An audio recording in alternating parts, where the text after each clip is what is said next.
Welcome to the place where people of faith find real answers.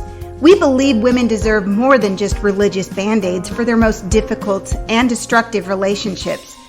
And now for today's episode of Relationship Truth Unfiltered.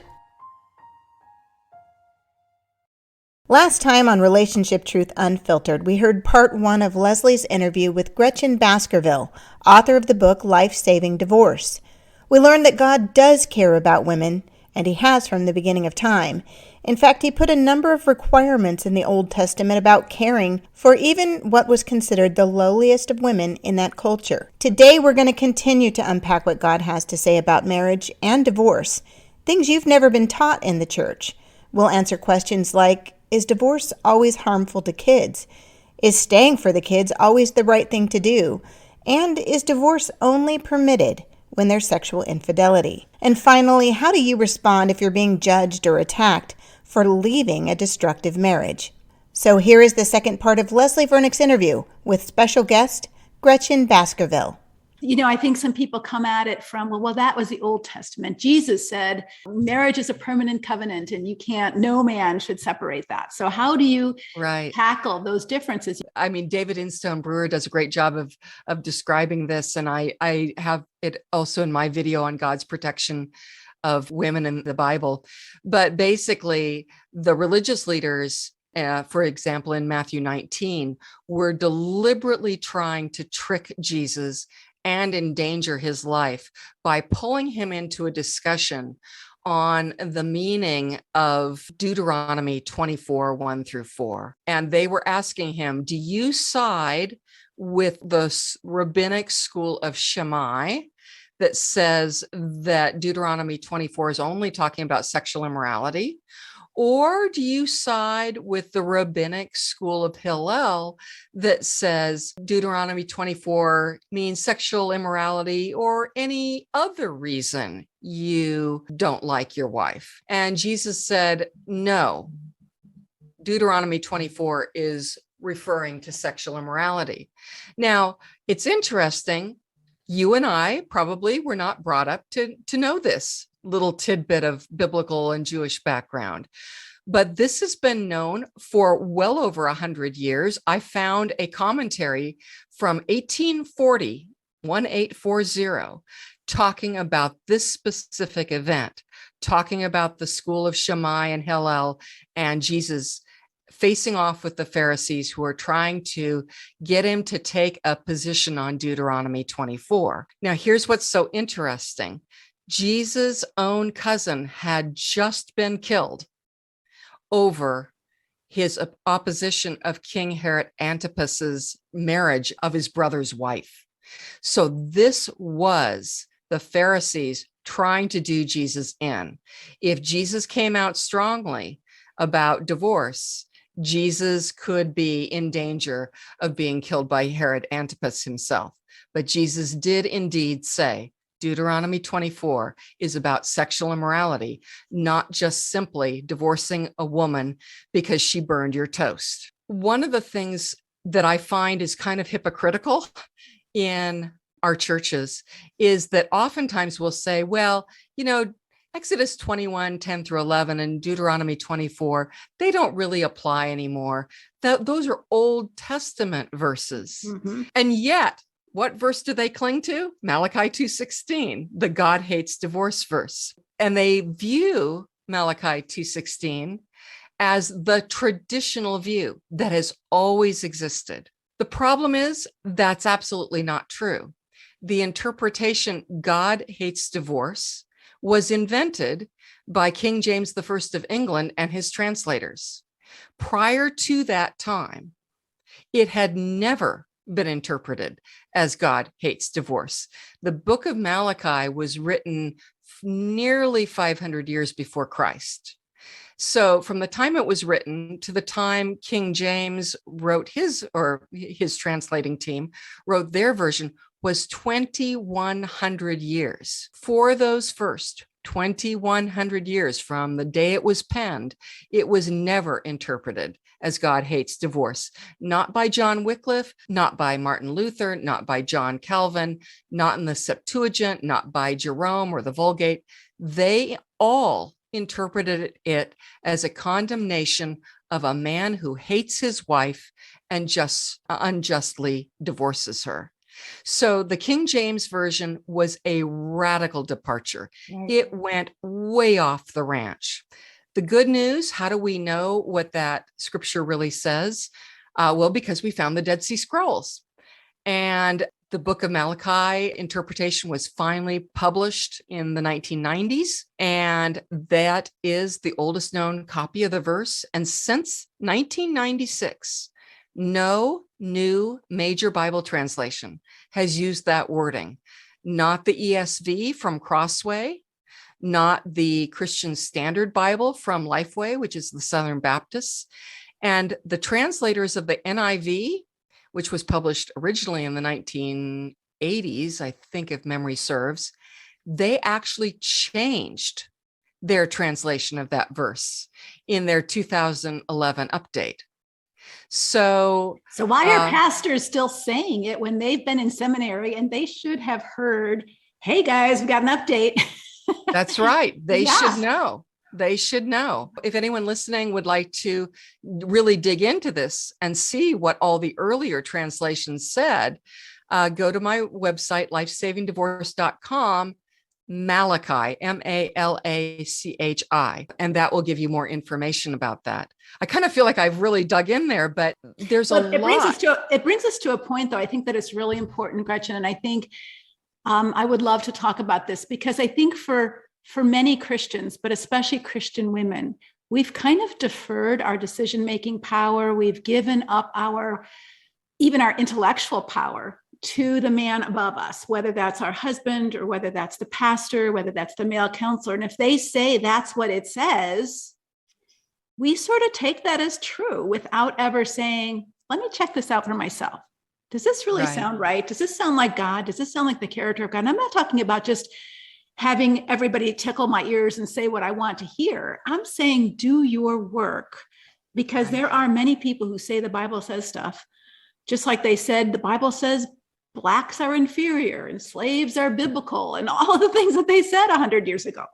That's not the heart of God.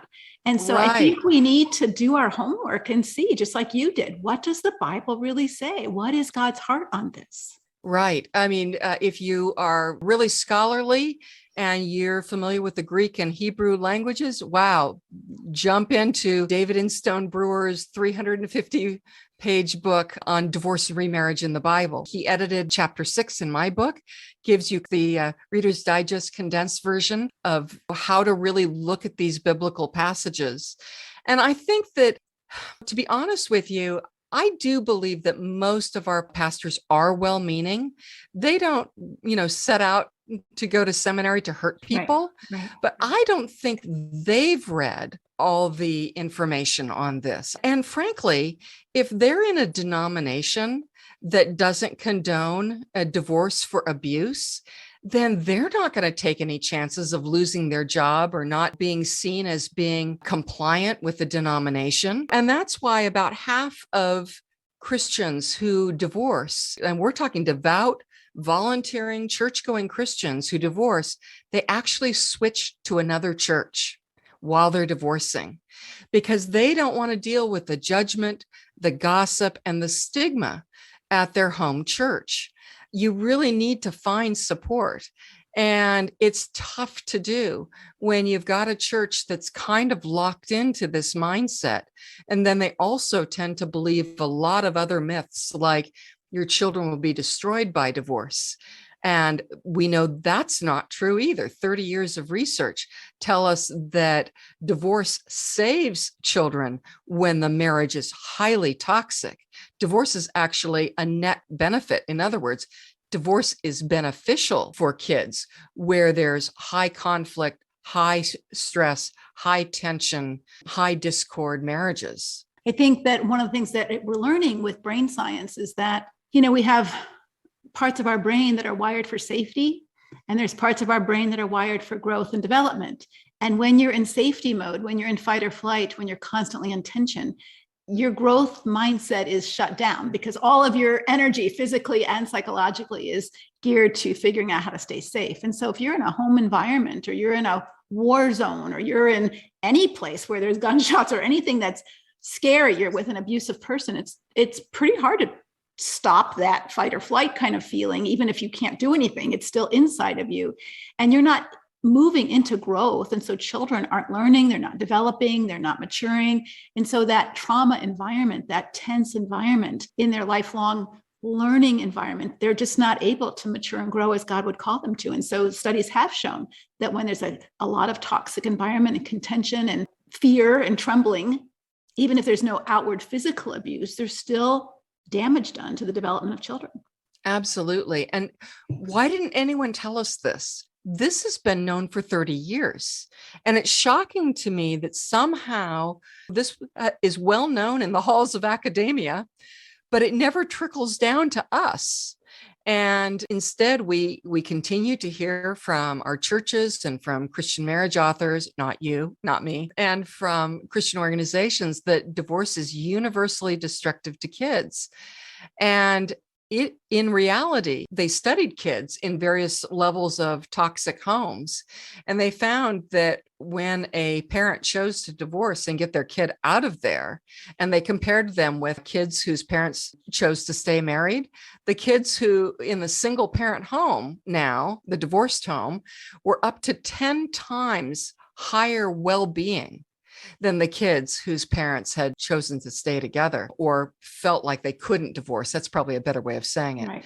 And I think research really validates what the Bible says, because kids whose parents divorced in I don't love you anymore and I want to find someone else, in a casual divorce, in a non-toxic divorce, when both parents are still good parents and loving and all of that, but maybe the marriage has kind of gone flat, those kids do suffer more. Yes, absolutely. And so, because they're missing living in a two-parent family, and there is some downside of being in a single family household and economics and all those kind of things, but not when it's compared to toxic and destructive environments. No, you're absolutely right. And this is something that we never were told.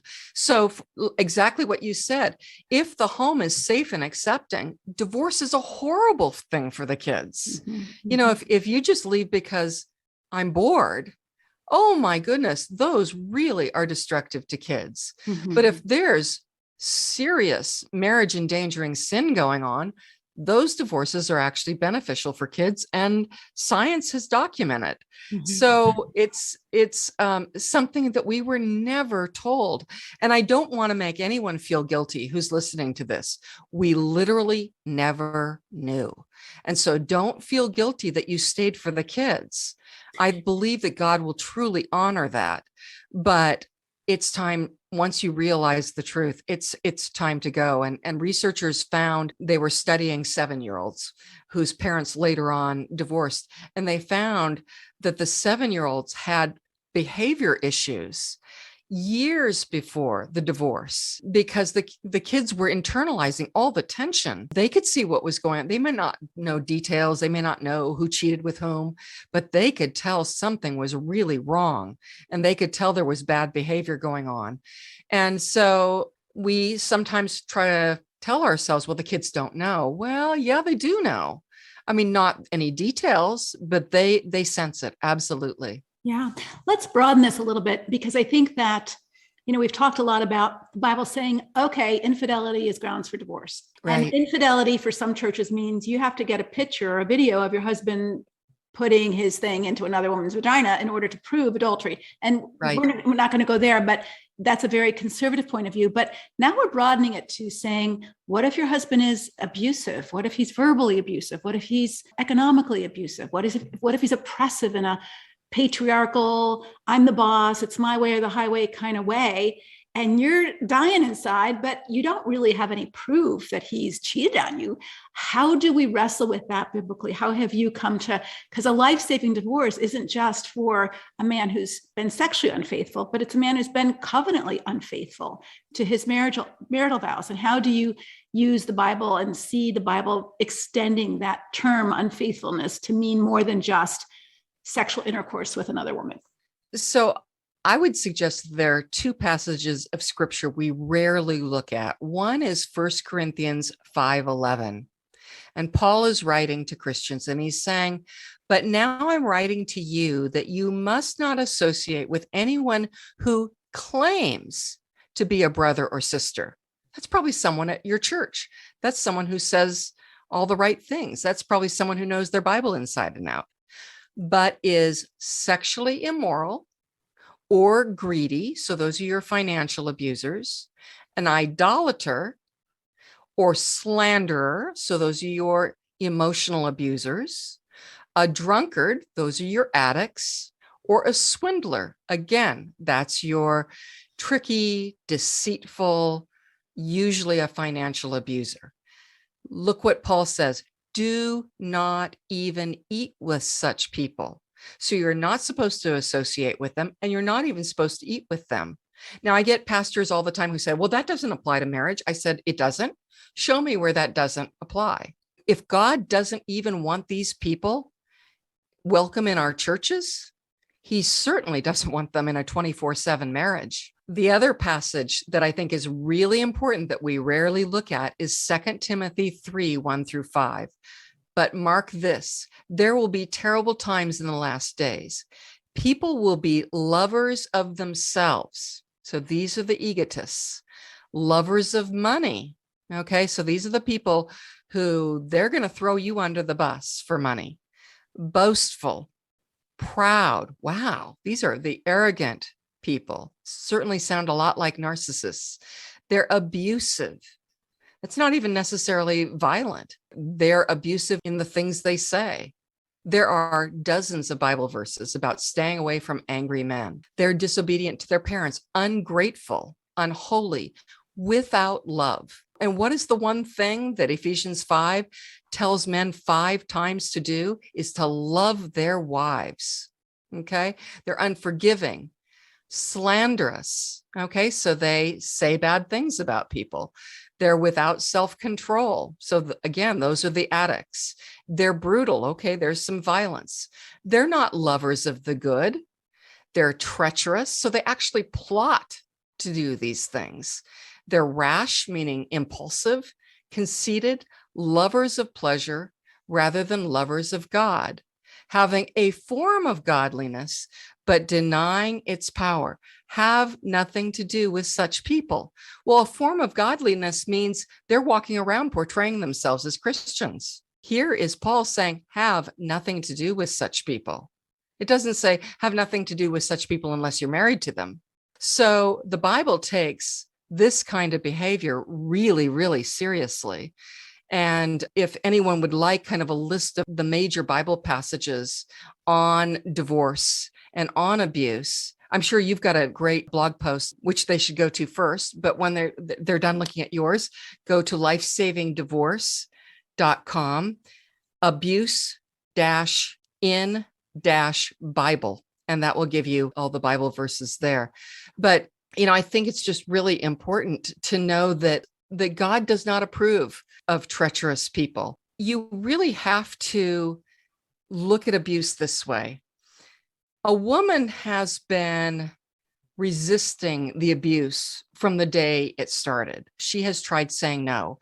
She's tried reasoning with him. She's tried bargaining. She's tried confronting. She's tried staying away when he's kind of in one of those moods. She's tried being perfect in how she dresses, how she looks, her weight, her cooking, everything. She's tried offering sex as a bargaining chip, even though it makes her feel degraded. She's tried setting boundaries. She's, resisted a million times. And there really aren't any new tactics to try. I mean, she's done your tips of speaking up, standing up, and stepping back, but he just keeps going. And I think this is how I like defining abuse. She is married to a man who likes to get his own way by coercion or threats or the silent treatment or violence or criticism. He loves to get what he wants in sort of a brutal form, even if it doesn't involve any physical violence. He doesn't want to do it God's way. He doesn't want to be patient and take the time to help and be kind to his wife. He doesn't want to take the time to understand her point of view. He doesn't want the inconvenience of being respectful to her. He doesn't want that loss of face by being grateful to her for the talents and skills she brings. Abuse is just so much more fun and satisfying to him. It just takes no effort on his part. He likes his life this way, where he commands and she jumps. And this is really the perfect life in his mind. It's really no wonder he doesn't want to change. It's no wonder he doesn't feel any remorse. Life works great for him. Yeah. And I think that's so important for our listeners to understand, because especially when you get around to when a woman finally does perhaps leave or separate or put her foot down and have some consequences come in place, he may shift tactics. All those tactics that you mentioned are his dark side, but he has a light side of tactics as well. It's called love bombing. I love you. I'll bring you flowers. I promise to do this. I'll do that. I can't live without you. You mean everything to me. And that sort of is like, oh, he gets it. He doesn't get it. And you'll be able to tell he doesn't get it by one simple word: no. Yes. Because you said it. He wants what he wants, and he'll use those coercive or oppressive techniques to get what he wants, because that's the quickest, easiest way. If he has to be nice to you to get what he wants, if he has to buy you dinner or buy you flowers to get you to go to bed with him on your anniversary, he may do that. But if you say no, or if he wants you to come back, or he wants you to drop the divorce, or he wants you to lift the consequences, whatever it is, and he's treating you really nice, if that doesn't work, then he'll switch back into the more oppressive tactics. And that's how you know he's not changed, because it's not the nice tactics versus the bad tactics. There's still tactics of manipulation and coercive control. It's just a matter of, do you have a right to say no? And do you have a voice that he will respect? And if that's not going to happen, and you'll have to test it when he's on the nice side, and if he doesn't respect that, then there isn't any real change. It's still the same old man trying to get what he wants in whatever way he can get what he wants. That's one of my absolute favorite teachings of yours. I remember seeing you on a video saying, when you're dating, see if he respects your no. Tell him no. And I think that test is absolutely brilliant and exactly what you need to do, because he can step up to the plate and love bomb you, as you said, kind of go through that little honeymoon part of the abuse cycle. But it's not a change in attitude. It's only an exterior change of behavior. It's still manipulative. Right. It's still a tactic. Gretchen, this has been wonderful. Just let's wrap up with, how do you deal with the pressure? Because not every Christian will agree with your interpretations of how the passages come together. And there are, legitimate dialogues that we can have about interpretations of scripture and still be conservative, godly people. How do you deal with the naysayers, or how, not only as an author, as a Christian woman, but also as a woman who went through a divorce? Because I think we're so geared as women to want people to approve of our decision, to like us, to, agree with us. And if you stay, you're going to have women who say you're a fool for staying. And if you leave, you're going to have a woman who say you're a fool for leaving. You're not going to get 100% approval rating. So how did you deal with the critics, both personally as well as professionally, as you've come out with the stand? That's a great question. This is why it has to be each woman's choice. Only you know the thousands of very specific factors in your own life, in your personality, in your children's lives, in your situation, in your finances, in your own safety. And that's why only each individual can make that choice for themselves. But let's go on to, how do I deal with criticism? Let me say right up front, and you're not going to believe this, I've almost gotten no negative attacks. I was braced just to have an onslaught. I've not had any organizations or churches attack me. I probably get a nasty email every once in a while, definitely a few tweets or a few Facebook comments telling me I'm wrong, that I'm going to hell, that I'm an abomination. I just hit click, delete. But it's nothing like I expected. I mean, I expected bomb threats and stalkers. I mean, I haven't gotten that. Here's how I deal with it. I feel that I cannot change some people's minds. They have a bias. If I sense that they don't have what Jesus called ears to hear, and if I sense that they're hard-hearted, I just delete and block. It's not my job to change their mind. It's the Lord's job. I've had people come to me years later and say, I am so sorry I was critical of you. Now I understand. Yeah, me too. Isn't it wonderful? Mm-hmm. Yeah, I mean, hey, I'll take that apology 10 years later. Absolutely. I like that. I find that pastors and other Christians who have empathy for abuse victims and believe them and wish there was a biblical way out love my book, as I'm sure they love your book. They know God's heart is to love and protect his children from harm.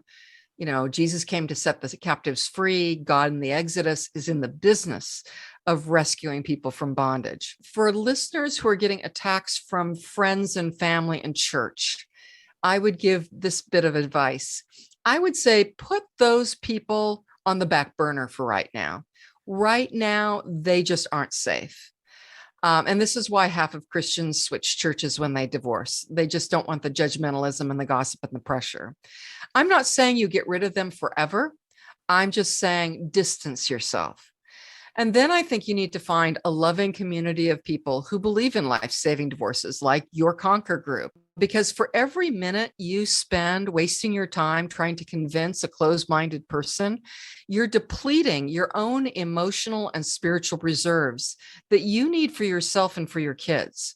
For now, just block and delete that random person or that acquaintance on Facebook. You can always change your mind later if they change theirs.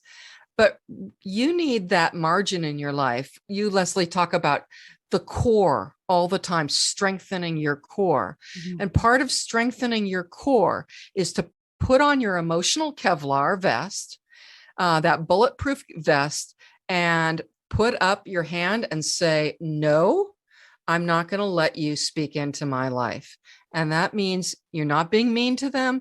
You just need to protect yourself and your emotions right now during this time. As I often say to people, you know, you don't have the bandwidth to go through a separation or divorce and fight your own church. You can't do two things at once. Mm-hmm. But a lot of people in my group say, I had to divorce my husband and divorce my toxic pastor because mm-hmm. he just wasn't being supportive. I guarantee there are wonderful pastors out there who will believe you and will support you, but you have to kind of look around. And, you know, we could talk about that at another time. How do you find a church that would be supportive? Yeah, that'd be a great podcast that we can do. One thing I say to women, and I think this is true for any human being, but part of your growth through this, once you can come up for air and start your growing process versus just your survival process, is that when we need, with a capital NEED, someone to approve of us in order for us to be okay, we're in an unhealthy bent position into that person's. They have a lot of power over us. Mm. And so it's not that we don't want to have people's opinions or listen to advice or contemplate someone's feedback.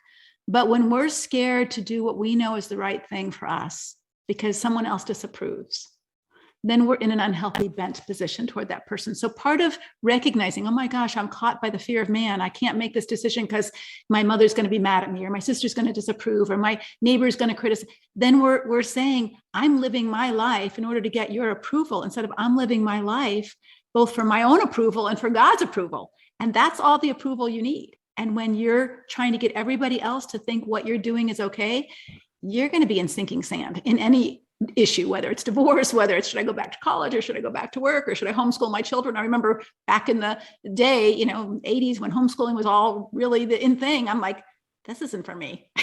But I got a lot of like, what, you're going to work?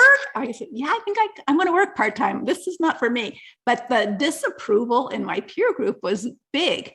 And you have to kind of be okay with that. Yeah.